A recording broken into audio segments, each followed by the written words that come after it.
In this last part of limits, part 3, we're going to be discussing limits at infinity. And that means our target is not a number.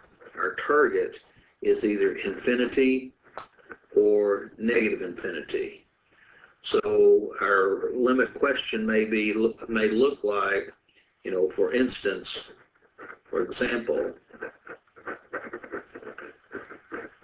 we would see the limit of f of x as x approaches either positive or negative infinity, one of the two.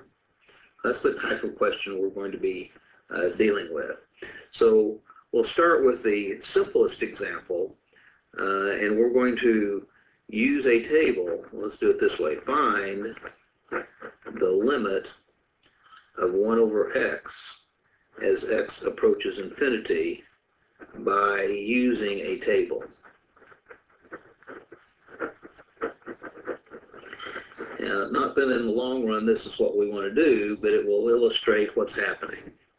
So remember what we're going to do here is that in this case, let's set up the table. And in the top part of the table we have x, in the bottom part of the table we have f of x. But of course, f of x is 1 divided by x. So now in this case, we don't go to the middle of the table for our target because our target is infinity. So we're going to start with maybe an x like 10, and x is growing, and when we say x is approaching infinity or going to infinity, then our x out values are actually just getting larger and larger and larger and larger. So I'll just pick a few x values. And the idea then, of course, out here is that infinity that x never reaches, but we're going to see the pattern that as x gets larger, what happens to the f of x values. And so as we calculate f of x, when x is 10, then of course f of x is 1 over 10, which is the same as 1/10, or 0.1. When x is 100, then f of x would be 1 over 100, which would calculate to be 0.01.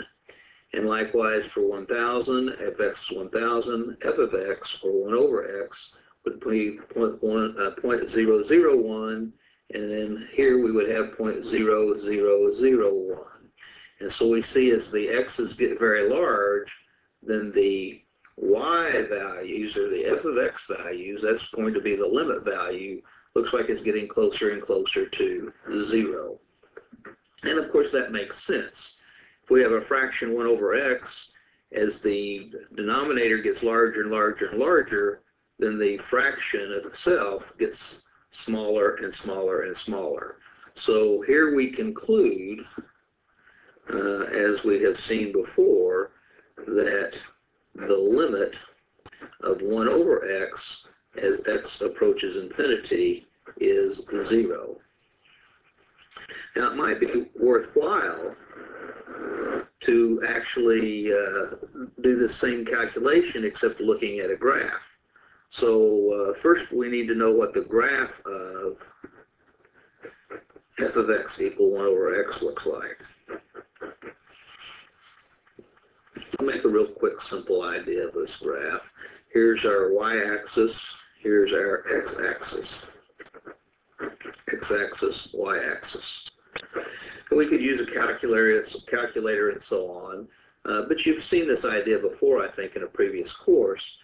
If f(x) is 1 over x, then it comes in 2 branches, and one branch is here, okay, and the other branch is down here. So, of course, this is the graph of f of x. Now, when we're asked for the idea, once again, of what is the limit of f of x, or 1 over x in this case, as x approaches infinity, that is the limit of 1 over x as x approaches infinity. What we're asking is, as we move, as our x's get larger and larger and larger in this direction, what's happening to the y values? See, what happens to the y values on the graph? Well, because the graph is going down and getting nearer and nearer the x-axis, that means the y values are getting more and more near 0. And so we can see from the graph that the limit would be 0. Now, this also allows us to look a little more deeply and ask the question about what's the limit of 1 over x as x approaches negative infinity instead of positive infinity. Now, when we're letting our x's go to negative infinity, that means our x's are going out this direction. And so on the graph, we're following a path, of course, like this. And once again, the question is, what are the y's getting close to as the x go way, way out to the left? Well, the graph is getting more and more near the x-axis. It happens to be from underneath this time, but that means the y values, although they're negative, those y values are getting closer and closer to 0. So once again, we would see that the limit is 0. That is, the limit of 1 over x as x approaches infinity, a negative infinity, is 0 as well. But before we proceed to actually find some limits, I need to make a couple of notes. These are tools we're going to need to use and I need to understand as we go through some of the examples in the future. So here's a note that I would like you to put away and recall. The limit as x approaches infinity of a fraction that is some constant a divided by x to the n power is always equal to 0. Now, the restrictions is that, of course, that provided a is a constant and the exponent n is positive, that means that it's greater than 0. So the exponent in that denominator has to be a positive exponent.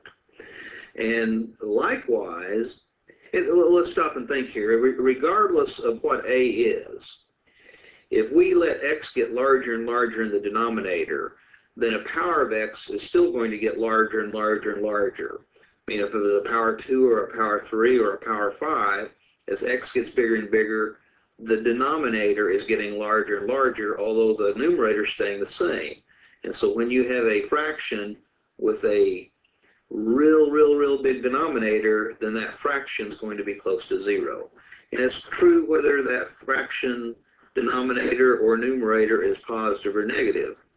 So it's also true that the limit as x approaches negative infinity of some constant divided by x to the n power is also 0. So that it doesn't matter whether the fraction is positive or negative, it's getting smaller and smaller, even if the small negative number is close to 0. So a couple of quick examples, just to drive the point home. If we have the limit as x approaches infinity of something like 5 over x cubed, well, yes, that makes sense. That would be 0. The 5 staying the same, but the denominator is getting larger and larger and larger. Or if we had the limit as x approaches negative infinity of the fraction, let's say negative 1,231 divided by x to the 7th. Well, it doesn't matter whether the constant is positive or negative. It doesn't matter whether the constant in the numerator is small or large. And it doesn't matter whether we're going to positive or negative infinity. The numerator is staying the same, and the denominator is getting bigger and bigger and bigger. So the fraction value has to get smaller and smaller and smaller. So that is, it is equal to 0. This limit is equal to 0. Okay, one more observation, another note, and that's a note that I've pointed out before, is that's dealing with the limit of a constant.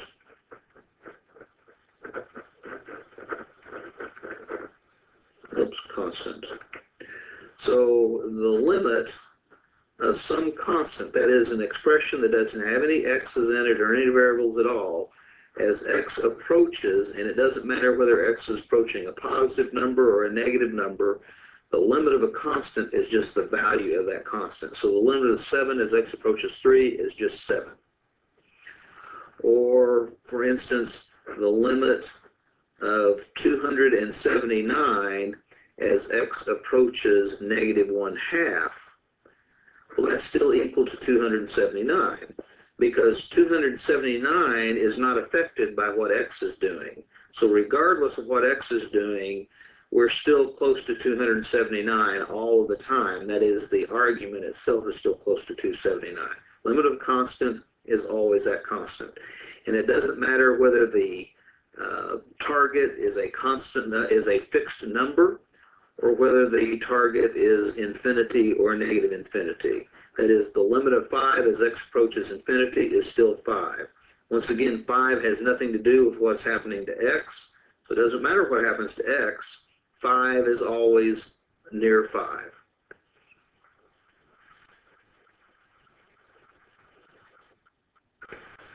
Okay, we're ready to look at an example now that will set us up for finding the limits that we're really interested in. And I want you to see this example, because this is going to be the result of what we see a little later. Let me just get started here. We're asked to find the limit of something that looks a little bit strange, but it's what we call a limit at infinity. That is, our target is infinity in this case. So the limit as x approaches infinity of this strange looking fraction. The numerator is 3 plus 2 over x. Okay? And the denominator is 1 subtract 1 over x plus 3 over x squared. Okay. To calculate this limit, we look at what's happening in the numerator. And this is the way we think through this. As x is approaches infinity, what's happening to the value 3? Well, the value 3 has nothing to do with what's happening to x. So in the numerator, we'll still have a 3 in that position. But as x gets larger and larger, 2 over x gets closer and closer to 0. That is, the limit of 2 over x as x approaches infinity is like we talked about a while ago. That's just 0. In the denominator, we see that as x approaches infinity, nothing happens to the 1, so that's still 1. But as x approaches infinity, 1 over x is getting more and more near 0. So this would be minus 0. And then if lastly, as x approaches infinity, 3 over x squared is also getting close to 0. So as we do these calculations, we see that we get nothing other than 3 over 1 or 3. So in this case, the limit of that complicated looking fraction is just the value 3. Okay, here's our first real problem in calculating limits at infinity. So this is the statement of the problem. We are to find the limit as x approaches infinity of the fraction 3x squared plus 2x, all divided by x squared minus x plus 3. Now, of course, the situation we have here is that we can't do substitution clearly because infinity is not a number. So we can't place an infinity in the place of an x. And here's the way we approach a problem when we're dealing with limits at infinity, when our target is infinity. So we're going to rewrite the problem a bit. The limit as x approaches infinity.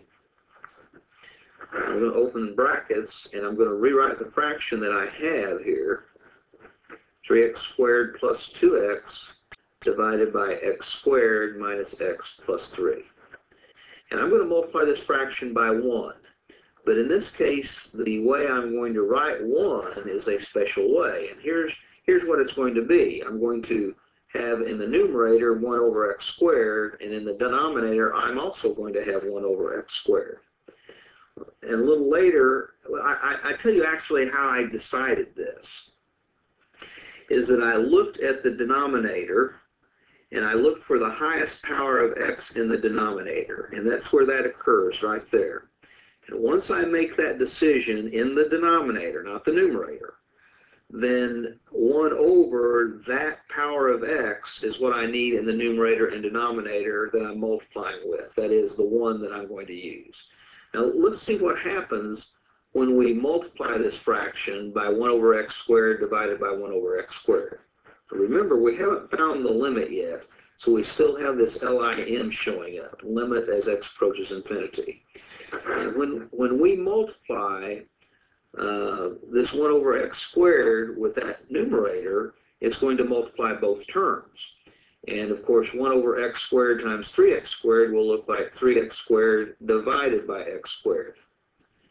And of course, 1 over x squared times 2x will look like 2x over x squared. So we just multiplied the 1 over x squared with both terms in the numerator.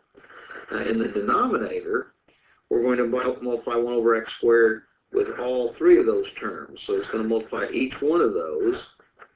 And when we multiply it with x squared, we end up with x squared over x squared.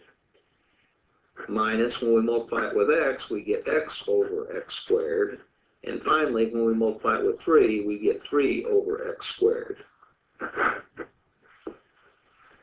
Okay, now we go through the process of simplifying each of those fractions as much as we can. And so we see in the numerator, 3 over x squared divided by x squared is just a 3. And in the numerator, 2x divided by x squared is nothing more than 2 over x. And in the denominator, x squared divided by x squared is nothing more than 1. And x over x squared is nothing more than 1 over x. And of course, 3 over x squared we can't simplify, so it's still 3 over x squared. So that looks like the new fraction, which probably looks familiar to you. That's the last thing we did before this page. So we go back in and we say, okay, the limit of 3 as x approaches infinity is 0. The limit of 2 over x as x approaches infinity, the limit of 3 as x approaches infinity is 3, isn't it? I got ahead of myself. But the limit of 2 over x as x approaches infinity is 0. And in the denominator, as we saw in the last example, we will get a 1 minus a 0 plus a 0. And that simplifies to 3, and so our limit in this case is 3. Okay, let's do an additional limit. We'll go through this idea again. This is worth doing more than one time. In this case, we're asked to calculate the limit as x approaches negative infinity of the fraction 2x squared minus 1 divided by 3x to the 4th plus 5x. Now, the technique we used above applies whether our target is positive infinity or negative infinity. So our job is to look at the denominator and find the largest power of x. And so that's the point here, is that the largest power of x in the denominator, that's the part that's important, in the denominator, is x to the 4th. And so that becomes the magical denominator of what we're multiplying by. So let's go through it. We'll rewrite the problem. The limit as x approaches negative infinity of, and in this case, the old fraction 2x squared minus 1 divided by 3x to the 4th plus 5x. So we're going to multiply that by 1. But the way we're going to write 1 is 1 divided by x to the 4th over 1 divided by x to the fourth. That x to the fourth came from the denominator, remember. Now, when we do this multiplication, we still haven't gotten rid of the LIM. We haven't done the calculation of the limit. We're just simplifying or changing the expression.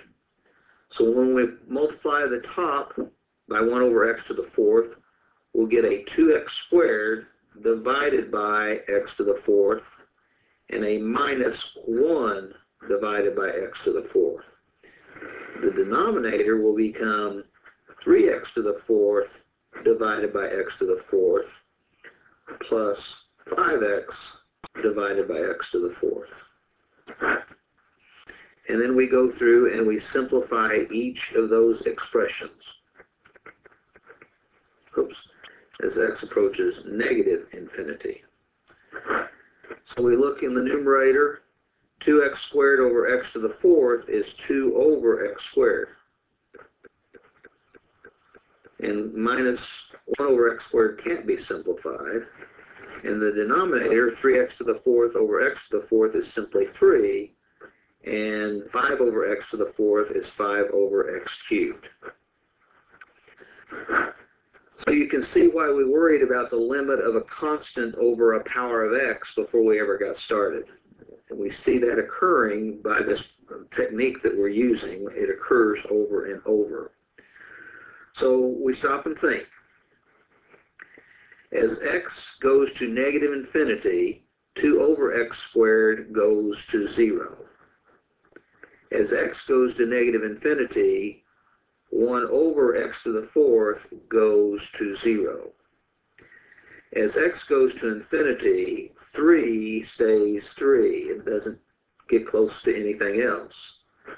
But 5 over x cubed goes to infinity. So we end up with an expression that ends up being 0 over 3, and of course 0 over 3 is 0. So in this case, the limit of the original expression is 0. Okay, our last example of limits at infinity is going to be posed here. We're asked to find this limit. Find the limit of the fraction. Oh, by the way, this is as x approaches infinity, of x to the fifth minus 3 divided by 3x to the fourth plus 5x. Now, we note again the largest power of x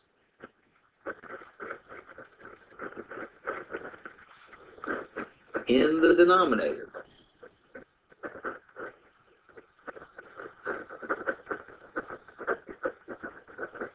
is x to the fourth. If we look at the denominator, we're not looking for the largest power of x in the fraction. We're looking for the largest power of x in the denominator. So once again, we're going to multiply by 1 over x to the fourth divided by 1 over x to the fourth. So as we work this problem out, we'll set up limit as x approaches infinity of the original fraction multiplied by 1. X to the fifth minus 3 over 3x to the fourth plus 5x. But that's going to be multiplied by 1 of the special form, in the special form, 1 over x to the fourth divided by 1 over x to the fourth. And once again, that x to the fourth is from the denominator. So as we simplify, remember we just multiplied by 1, so it really doesn't change what we're taking the limit of, but it will look different. When we multiply 1 over x to the fourth with the x to the fifth, we'll have x to the fifth over x to the fourth. Minus, and when we multiply it with the 3, we'll have 3 over x to the fourth. Then our denominator will look like 3x to the fourth divided by x to the fourth plus 5x divided by x to the fourth. We simplify each of those expressions.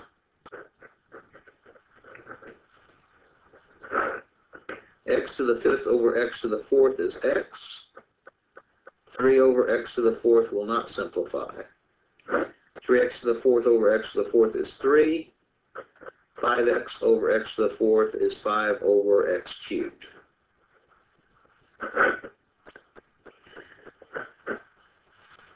Now, this is kind of a little stranger because we can't really say what's happening to x here. But let's imagine what's really going on in this case. As x goes to infinity, then the x that's in the numerator is getting unboundedly large. And it looks like I substituted infinity in there, but I'm really trying to make a point. As x goes to infinity, 3 over x to the fourth, I mean, what we really have here is still an x, because it's just getting larger and larger.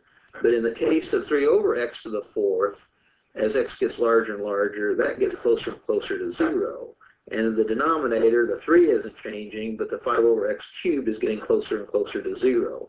But remember, x is still going to infinity. Let's simplify what we have here. This ends up being x over 3, but remember, x is getting larger and larger and larger. And if the numerator gets larger and larger and larger, and the denominator is staying the same, then we say that the fraction itself is going to infinity. So in this case, not only is the target infinity, but the result of the limit is infinity. And in some cases, once in a while in our book or in other books, people say if the limit is infinity, we would say it does not exist. But in our book, and I think in Math Excel, you're actually going to be able to give an answer of infinity for a result. Now, you might notice in the last two examples that we did, because in this example, look back at the original problem, the numerator had a larger value of x than the denominator.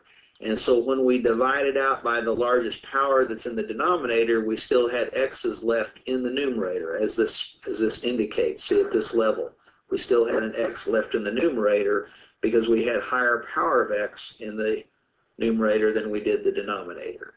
And so that may give you a hint in the future of what to expect as your result. In the previous page, the largest power of x was actually in the denominator. And so when we divided out the numerator with that largest power, everything ended up being something over x to a power. And so the numerator ended up going to 0 and the denominator did not. And so in that case, we got a 0 result. You might go back and look at the page before this to refresh your mind of what we did. Well, this ends our discussion on limits at infinity. And ultimately then our discussion on limits for this time.